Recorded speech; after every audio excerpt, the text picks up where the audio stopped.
Halo teens, gimana kabarnya semuanya? Kakak harap kalian semua sehat-sehat selalu ya. Kalian semua selalu diberkati oleh Tuhan. Kalian semua selalu merasakan sukacita yang luar biasa daripada Tuhan. Oke, sebelum kita akan membahas tentang materi yang akan kita bahas di video kali ini, mari kita terlebih dahulu bersama-sama berdoa supaya apa yang akan difirmankan nanti akan tertanam di dalam hati setiap kita, agar bisa bertumbuh dan menghasilkan buah dalam kehidupan kita. Oke, jadi mari kita berdoa bersama-sama. Tuhan Yesus, terima kasih Tuhan, Kau telah memberkati kami, Kau telah melindungi kami dalam kegiatan-kegiatan kami sebelumnya ya Bapa. Kami mohon ampun jika sebelumnya kami melakukan dosa-dosa atau kesalahan ya Tuhan. Kiranya Tuhan yang menyadarkan kami atas kesalahan kami itu ya Bapa. Dan saat ini ya Bapa, kami akan segera memulai ibadah kami. Kami akan segera memulai apa yang akan Kau firmankan ini ya Bapa. Kiranya Tuhan yang memberkati, Tuhan yang menjamah apa yang akan difirmankan, sehingga apa yang akan difirmankan nanti akan bisa tertanam dalam hati setiap kami dan menghasilkan buah bagi kehidupan kami ya Tuhan. Terima kasih ya Bapa. Kami mohon ampun jika sebelumnya kami melakukan kesalahan ya Tuhan, dan kiranya semuanya ini hanya terjadi atas kehendak-Mu saja ya Tuhan. Terima kasih ya Bapa, terima kasih Tuhan. Hanya di dalam nama-Mu kami sudah berdoa dan mengucap syukur. Haleluya, amin. Oke, di kesempatan kali ini kita akan membahas tentang suatu judul yang sesuai dengan judul video pada HP kalian semua ya, di YouTube kalian, yaitu Giving the Best Heart for God. Oke, sesuai sama tema bulanan kita di bulan Oktober ini, yaitu Giving the Best. Kakak akan membahas tentang Giving the Best for God. Oke, kita bahas tentang tema bulanan kita dulu. Giving the best. Giving the best itu apa sih Kak artinya? Giving the best itu artinya adalah memberikan yang terbaik. Giving, memberikan, the best, yang terbaik. Best of the best, yang terbaik. Oke. Lalu di materi minggu kedua ini, kakak akan membahas tentang giving the best heart for God. Giving the best heart for God artinya adalah memberikan hati yang terbaik untuk Tuhan. Artinya adalah kita akan belajar tentang bagaimana kita bisa memberikan hati yang terbaik untuk Tuhan, bagaimana cara kita untuk bisa memberikan hati kita untuk Tuhan. Oke. Pertama, kita harus tahu terlebih dahulu tentang memberikan yang terbaik untuk Tuhan ini apa aja sih. Memberikan yang terbaik untuk Tuhan ini bisa berbagai macamnya. Bisa dilakukan dengan berbagai kegiatan. Contohnya, lewat pelayanan kalian di gereja bisa. Lewat pelayanan kalian dengan mungkin tetangga kalian bisa. Menjadi terang bagi orang-orang di sekitar kalian bisa. Terus membantu teman kalian yang lagi kesusahan bisa. Jadi apa yang mau kakak bahas di sini? Yang mau kakak bahas di sini adalah bagaimana kita bisa menyiapkan hati kita bisa berbuah di dalam Tuhan lewat hati kita, lewat kehidupan kita. Nah, kita akan belajar tentang bagaimana kita bisa melayani Tuhan dengan hati kita, bagaimana kita bisa berbuah dan menghasilkan buah-buah yang Tuhan inginkan di dalam kehidupan kita. Nah, kalau kita sudah sampai di sini, kita akan dihadapkan oleh beberapa pertanyaan. Contohnya, salah satunya adalah kenapa kita harus berbuah? Kenapa kita harus berbuah? Kita harus melayani Tuhan lewat hati. Emangnya melayani Tuhan di gereja atau di orang-orang lain itu nggak cukup kakak? Apakah ini adalah suatu hal yang wajib? Ya tentu, kita adalah anak-anak Tuhan, kita wajib melayani Tuhan dan menyenangkan hati Tuhan. Salah satunya adalah lewat pelayanan hati ini. Lalu gimana kak, apa yang dimaksud pelayanan hati ini? Atau sama kayak di gereja, kita harus ke gereja gitu kah? Atau gimana kak? Nah, sebelum itu kita harus sadar dulu betapa pentingnya pelayanan hati ini. Nah, mari kita buka satu ayat di 1 Samuel 16 ayat 7. Oke, kita buka kitab kita sama-sama di 1 Samuel 16 ayat 7 ya. Nah, kasih waktu sebentar. Nah, di sini kita akan membahas kenapa kita perlu melayani Tuhan lewat hati, dan apakah kita wajib melayani Tuhan lewat hati kita. Ya pasti wajib sih itu. tanpa kita baca ayat ini, kita wajib melayani Tuhan dengan hati kita, karena itu adalah apa yang Tuhan mau, menghasilkan berbuah di dalam Tuhan. Oke, ini dia 1 Samuel 16 ayat yang ke-7. Tetapi berfirmanlah Tuhan kepada Samuel, janganlah pandang parasnya atau perawakannya yang tinggi, sebab aku telah menolaknya. Bukan yang dilihat manusialah yang dilihat Allah, karena manusia melihat apa yang di depan mata, tetapi Tuhan melihat hati. Nah, di sini kalau kita mau bahas tentang ayatnya, ini waktu itu peristiwanya adalah Samuel datang ke rumah Isai untuk menjemput salah satu anak Isai yang akan menjadi penerus dari pemimpin bangsa Israel. Jadi nanti dia akan menerus pemimpin bangsa Israel, yang dimana pada saat itu pemimpin bangsa Israel adalah Saul. Nah, kalau kalian ingat cerita ini, waktu itu Samuel datang ke rumah Isai, lalu Samuel meminta Isai untuk menunjukkan anaknya yang mana aja, karena Tuhan mau memakai salah satu dari anaknya itu. Ini ditunjukinlah sama Isai dari yang paling tua sampai yang paling muda, dari yang paling tua, yang gagah-gagah, yang kuat-kuat, keren-keren, badannya gede-gede, sampai yang ada di rumah itu waktu itu. Dan akhirnya ketika Isai menunjukkan sesuatu, ini anakku yang pertama, bagaimana Samuel, apakah ini yang dimau oleh Tuhan?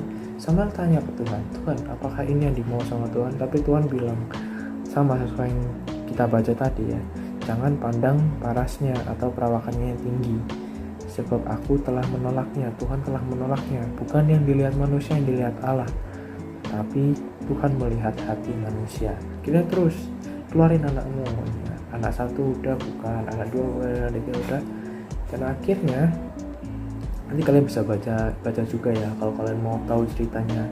Ini kayak awal mulanya Daud gitu ya, bagaimana dia dipakai Tuhan buat memimpin bangsa Israel.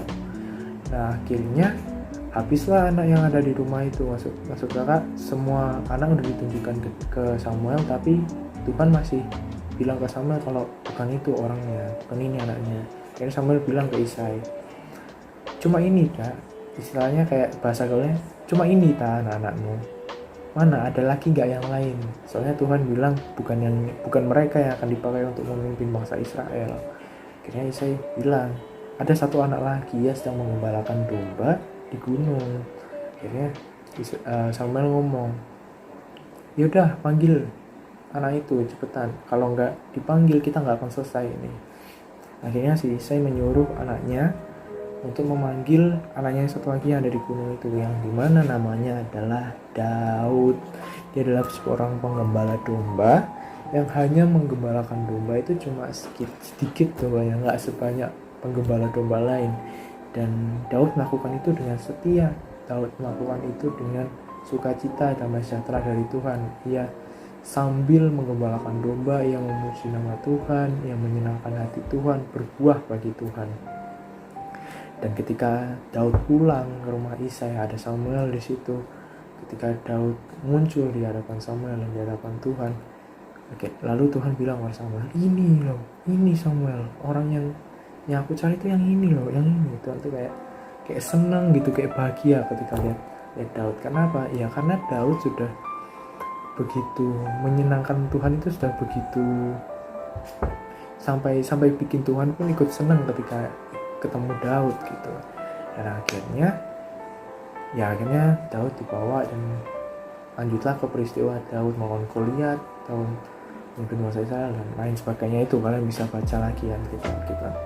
Nah, yang maksudkan dalam kisah Daud ini adalah Daud yang hanya melayani Tuhan dari hatinya. Dia tulus mengasihi Tuhan. Dia bahkan waktu itu ketika ia melawan Goliat, ia tidak takut. Kenapa? Karena beruang atau hewan buas pun yang ingin memangsa domba-dombanya ia lawan. Yang artinya adalah dia bilang kalau aku tidak takut akan apapun karena aku mempunyai Tuhan yang hidup. Artinya imannya Daud ini besar banget. Dia sangat mengasihi Tuhan. Dia sangat-sangat mengasihi Tuhan, dan ya kita bisa lihat buahnya lah dari situ. Lalu akhirnya ya sudah, Lalu kakak ingin kita semua belajar bahwa pelayanan hati, melayani Tuhan dengan hati kita, berbuah dalam kehidupan kita ini penting. Nah, itulah pentingnya kenapa kita harus melayani Tuhan lewat hati kita juga. Nah, lalu pasti kalian akan bertanya-tanya kak, oke kak, terus gimana nih cara aku supaya bisa melayani Tuhan lewat hati? Nah, gini, kita hidup di dalam Tuhan, kita berbuah, kita harus bisa berbuah di dalam Tuhan. Untuk bisa melayani Tuhan lewat hati kita, ya pasti kita harus deket dulu dong sama Tuhan. Jangan tiba-tiba kita datang ke Tuhan terus mau menyembah Tuhan. Kan kita harus kenal dulu sama Tuhan. Tuhan ini orangnya gimana sih? Lalu Tuhan lihat di dalam hati kalian, Tuhan tahu, kenal kalian, Tuhan mengerti kalian, dan kalian juga mengerti Tuhan itu orangnya kayak gimana, dan apa yang Tuhan mau, apa yang Tuhan suka, gitu ya kan. Nah di sini setelah itu barulah kalian bisa berbuah sesuai sama apa yang difirmankan Tuhan di Galatia 5 ayat 22 sampai 23. Nah, kalau kalian ingat di Galatia 5 ayat 22 sampai 23 ini kita akan membahas tentang satu hal, yaitu buah roh. Nah, buah roh inilah yang Tuhan mau kita kerjakan di dalam kehidupan kita. Nah, buah roh itu apa? Nah, ini dia Galatia 5 ayat 22 sampai 23. Kakak bacakan. Tetapi buah roh ialah kasih, sukacita, damai sejahtera, kesabaran, kemurahan, kebaikan, kesetiaan, kelemah lembutan, penguasaan diri. Tidak ada hukum yang menentang hal itu. Nah, artinya bagaimana kita bisa melayani Tuhan dengan hati kita?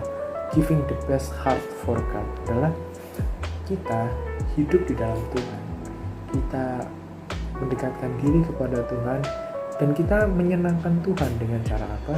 Menyenangkan Tuhan dengan cara berbuah di dalam Tuhan. Menyenangkan Tuhan dengan cara apa kak? Itu adalah dengan menghasilkan buah-buah yang Tuhan mau yang ada di dalam kehidupan kita. Buah apa kak? Itu adalah buah-buah roh. Buah-buah roh itu apa kak? Yaitu yang ada di Galatia 5 ayat 22 sampai 23 tadi. Kasih, sukacita, damai sejahtera, kesabaran, kemurahan, kebaikan, kelemah lembutan, dan akhirnya penguasaan diri. Nah, itulah cara kita untuk bisa melayani Tuhan dengan hati kita. Jadi, kalau kakak simpulkan, materi dari minggu kedua ini adalah kita akan belajar bagaimana kita bisa melayani Tuhan lebih lagi. Kita bisa berbuah di dalam Tuhan, memberikan hati kita yang terbaik untuk Tuhan. Dan di sini buah-buah yang Tuhan mau dalam kehidupan kita adalah buah-buah roh, buah-buah yang berupa kasih, sukacita, damai sejahtera, kesabaran, kemurahan, kebaikan, kelemah lembutan, penguasaan diri. Ya mungkin kita akan bahas sedikit tentang masing-masing di antaranya ya. Yang pertama adalah kasih. Ada ayatnya di Matius 22 ayat 30. Oh bukan, salah. Matius 22 yang ayat yang ke-39. Sorry, salah. Jadi kita buka sama-sama di Matius 22 ayatnya yang ke-39. Oke, Matius 22 ayat 39. Dan hukum yang kedua yang sama dengan itu ialah kasihilah sesamamu manusia seperti dirimu sendiri. Jadi teman-teman, kasih yang Tuhan mau, buah roh yang berupa kasih ini adalah kasih terhadap sesama manusia. Siapapun itu, mau itu keluarga kita, mau itu tetangga kita, mau itu musuh kita, ataupun orang yang sudah ngehianatin kita, yang merupakan manusia juga, itu harus kita kasihi. Kasih itu artinya mengasihi sesama manusia, semua manusia, mau dia itu berbuat baik ke kamu, mau itu dia berbuat jahat ke kamu, kita semua harus bisa mengasihi mereka. Lalu yang kedua, sukacita. Ya, sukacita, lalu damai sejahtera, penuh dengan kesabaran. Ya, kesabaran baik dalam menghadapi masalah kita harus lebih sabar, dan dalam menunggu jawaban dari Tuhan kita harus sabar. Lalu kemurahan, kita murah hati, kita murah sabar, kita murah kasih, sehingga tetapi bukan menjadikan diri kita itu sebagai orang yang murahan ya. Artinya adalah kemurahan ini yang dimaksudnya adalah dimana kita mau memberikan apa yang orang lain butuhkan, mau untuk tulus dan ikhlas mengasihi ataupun mengerti apa yang dibutuhkan orang lain. Lalu kebaikan, kelemah lembutan itu ya nggak ngomong kasar, ya berperilaku baik sama orang-orang yang ada di sekitarmu, dan akhirnya adalah penguasaan diri. Nah, jadi itu ya, ada berapa nih? 8 buah roh yang Tuhan mau ada di dalam kehidupan kita. Nah, apakah gampang untuk melakukan itu semua? Tentu sulit. Karena apa? Karena pelayanan hati ini, kalau kakak bisa bilang, ini sama dengan makna menyalibkan diri. Kenapa? Karena gak gampang untuk bisa mengasihi musuh kita, gak gampang untuk bisa bermurah hati sama musuh kita bisa lemah lembut lagi sama musuh kita. Itu benar-benar menyalibkan diri buat Tuhan. Dan ketika ada orang menghujat kita masih melemah lembutkan, kita masih bisa menguasai diri. Nah, itu benar-benar yang namanya menyalibkan diri. Dan disitulah Tuhan pasti melihat, oh, anak ini sudah membuahkan buah-buah roh yang begitu banyak, orang yang sudah menguasai dirinya, orang yang sudah ini. Dan Tuhan pasti akan memberikan bagian kalian lah, karena kalian sudah mengerjakan apa yang Tuhan mau di dalam kehidupan kita. Kita sudah bekerja di ladangnya Tuhan, dan Tuhan malah sudah melihat hasilnya, dan apa yang nanti akan diberikan Tuhan itu ya yang menjadi istilahnya upah dari apa yang sudah kita lakukan. Dan ya itulah kesimpulan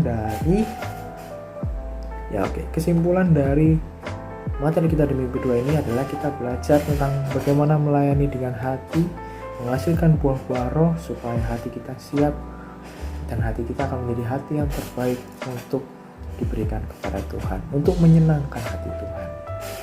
Oke, sudah cukup materi kita sampai di situ di minggu yang kedua ini, yaitu Giving the Best Heart for God. Dan ya, mari kita tutup ibadah kali ini. Kita akan tutup firman kali ini dengan berdoa. Jadi mari kita sama-sama berdoa.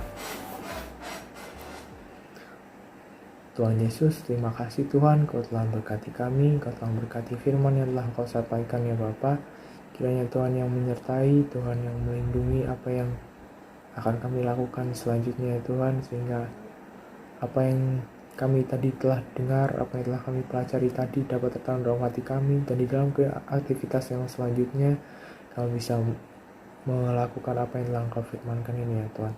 Terima kasih ya Bapa, terima kasih. Dan saat ini kami akan menutup firman yang telah Engkau sampaikan ini ya Bapa. Kiranya semuanya ini hanya terjadi atas kehendak-Mu saja, dan kiranya semuanya ini akan tertanam dalam kehidupan kami. Terima kasih ya Bapa. Terima kasih, hanya di dalam nama-Mu kami sudah berdoa dan mengucap syukur. Haleluya, amin. Oke, sudah sampai situ materi kita. Dan ya, Kak cuma titip pesan. Oh ya, ada satu lagi yang kakak lupa. Gimana nih cara kita supaya kita tahu kalau kita sudah menghasilkan buah? Nah, itu kalian juga pasti bilang, gimana Kak? Apa yang bisa ngasih tahu aku kalau aku sudah berbuah di dalam Tuhan? Ketika kalian menghadapi suatu masalah, dan ketika kalian merespon masalah itu, bagaimana kalian merespon masalah itu, nah itulah yang akan menjadi penanda kalau apakah kalian sudah berbuah di dalam Tuhan atau tidak. Oke, jadi itu semua materi kita. Semoga kalian bisa ya memahami apa yang kakak ajarkan pada materi kedua ini. Oke, sampai jumpa semuanya, dan ya, God bless you, happy Sunday.